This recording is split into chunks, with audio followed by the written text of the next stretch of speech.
ఆది దేవుడైన వినాయకుడిని మట్టితో తయారు చేసి పూజించడం ద్వారా సత్ఫలితాలు ఉంటాయని అంటున్నారు తిరుపతి వరసిద్ధి వినాయక మహోత్సవ కమిటీ సభ్యులు. మలినం చిమ్మే రసాయనాలు వద్దు, మట్టితో చేసిన వినాయకుడిని పూజిద్దాం, పర్యావరణాన్ని కాపాడుకుందామంటూ పిలుపునిచ్చారు. వినాయక చవితి సందర్భంగా ప్రజలంతా మట్టి వినాయకులనే పూజించాలని, పర్యావరణ పరిరక్షణకు నడుం బిగించాలని కమిటీ సభ్యులు కోరుతున్నారు. వినాయక చవితి ఉత్సవాలు ప్రజలు ప్రశాంత వాతావరణంలో జరుపుకోవాలని సూచించారు. ఇక ఇదే అంశంపై మరింత సమాచారాన్ని మా ప్రతినిధి చరణ్ అందిస్తారు.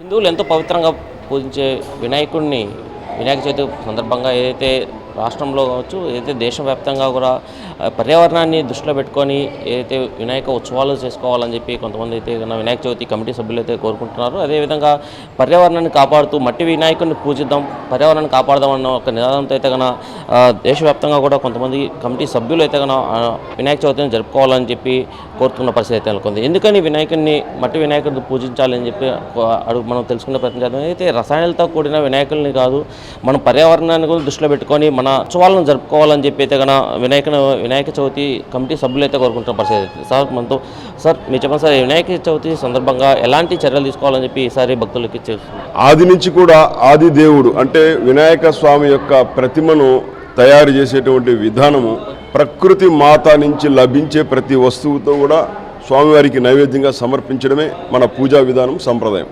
చివరికి వినాయక స్వామి యొక్క ప్రతిమని కూడా నదీ తీరంలోని ఒండ్రు మట్టితోనే స్వామివారి యొక్క మూర్తిని తయారు చేసి ప్రతిష్ఠించడము పరిపాటి.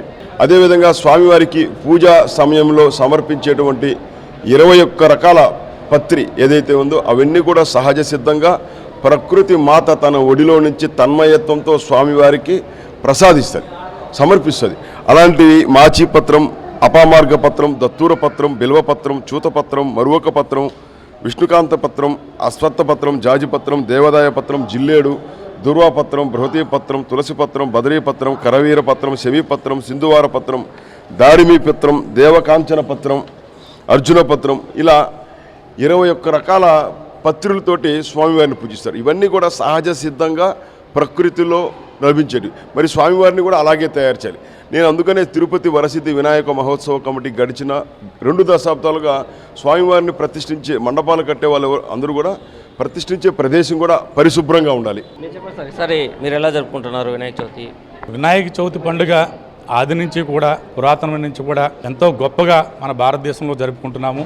చిన్నలు పెద్దలు అందరూ కూడా ఈ పండుగను చాలా గొప్పగా ఘనంగా నిర్వహించుకుంటున్నారు. మన దేశంలోనే కాదు, మరి ఇతర దేశాల్లో కూడా చూస్తే, అమెరికాలో అయితే ఒక ప్రాంతంలో 5 రోజుల పాటు క్రిస్మస్ నెలలో ఎలా విధంగా జరుగుతుందో క్రిస్మస్ ఆ విధంగా 5 రోజుల పాటు 5 రకాలైనటువంటి వినాయకుని పెట్టి ఎంతో గొప్పగా జరుపుకుంటున్నారు. చైనా, థాయిలాండ్, మలేషియా లాంటి దేశాల్లో కూడా మరి ఈ పండుగను ఎంతో గొప్పగా చేసుకుంటున్నారు.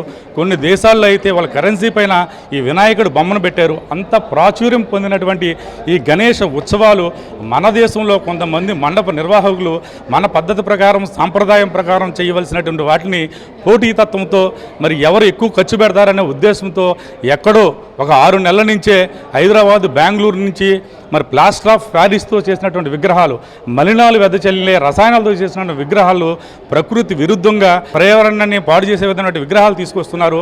అట్లాంటి వాటిని పెట్టకూడదని చెప్పి వరసిద్ధి వినాయక మహోత్సవ కమిటీ గత 20 సంవత్సరాలుగా పిలుపునిస్తూనే ఉంది. మట్టి గణపతిని పూజించండి.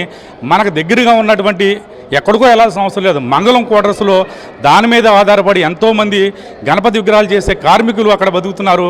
వాళ్ళు చేసేటువంటి విగ్రహాలు ప్రకృతి విరుద్ధంగా కాకుండా ప్రకృతిలో ఉన్నటువంటి రంగులతోని, బంకమన్నుతోని, మరి పేపర్ గుజ్జుతోని, బెల్లము, గెన్సిగడ్డతో పాటు వాళ్ళు విగ్రహాలు చేస్తున్నారు.